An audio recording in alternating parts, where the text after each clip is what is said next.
Shri R V Babu, Chinnayya തുടങ്ങിയതെവിടെ, അവസാനിപ്പിക്കുന്നതെവിടെ? സുജാത ഭട്ടും തുടങ്ങിയതെവിടെ? അതുപോലെ ഒരു പൊതുപ്രവർത്തകൻ ഏത് വിഷയത്തിലും ഇടപെടാം എന്ന് പറയുന്ന ആർജവം അവസാനം എത്തി നിൽക്കുന്ന കാര്യത്തിലും ആ ആർജവത്തോടുകൂടി അതിന് ഉത്തരം കണ്ടെത്തേണ്ട ബാധ്യത ആ പൊതുപ്രവർത്തകനുണ്ട് എന്നുള്ളത് മറച്ചു വെച്ചുകൊണ്ട് വീണ്ടും തെളിവെവിടെ, ഒഴുകിപ്പോയ മൃതദേഹങ്ങൾ, ജനം ടി വിക്ക് ഇതിലെന്ത് കാര്യം, അല്ലെങ്കിൽ മറ്റുള്ളവർക്ക് ഇതിലെന്ത് കാര്യം എന്ന് ചോദിച്ചുകൊണ്ടിരിക്കുമ്പോൾ അതിനെ നമുക്ക് എങ്ങനെ ന്യായീകരിക്കാം? കാരണം ഈ വിഷയം ഇങ്ങനെ ഉയർത്തിക്കൊണ്ടുവരികയും വിവാദത്തിലാക്കുകയും ചെയ്യേണ്ടത് ഇപ്പോഴും ആരുടെ അജണ്ടയാണ്?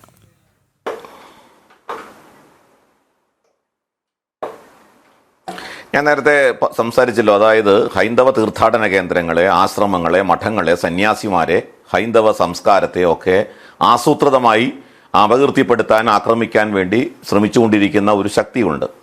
ആ ശക്തികൾ രാജ്യത്തെ വിഭജിക്കാൻ ശ്രമിക്കുന്ന ഒരു വിഘടന ശക്തികളാണ്, ബ്രേക്കിംഗ് ഇന്ത്യ ഫോഴ്സസ് ആണ്.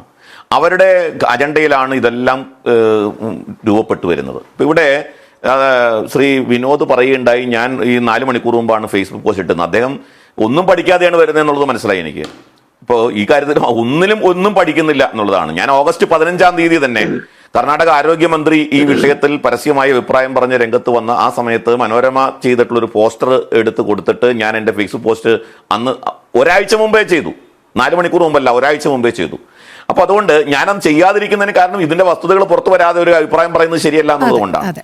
പക്ഷേ ഇദ്ദേഹത്തിന് ഒരു വിഷമവും ഇല്ല. അദ്ദേഹം പറയുന്നത് ഡിവൈനിലെ 974 പേര്, ഡിവൈനിലെ 974 പേര് മരിച്ചതിൽ എനിക്ക് അതൊരു കുഴപ്പമൊന്നുമില്ല, ഞാൻ അതിലൊന്നും ചെയ്യില്ല, അത് വേണമെങ്കിൽ ബാക്കിയുള്ളവർ ചെയ്തോട്ടെ, ഞാൻ മംഗലാപുരത്തേക്ക് വണ്ടി പിടിച്ചു പോകും, അവിടുത്തെ കാര്യം ചെയ്യും.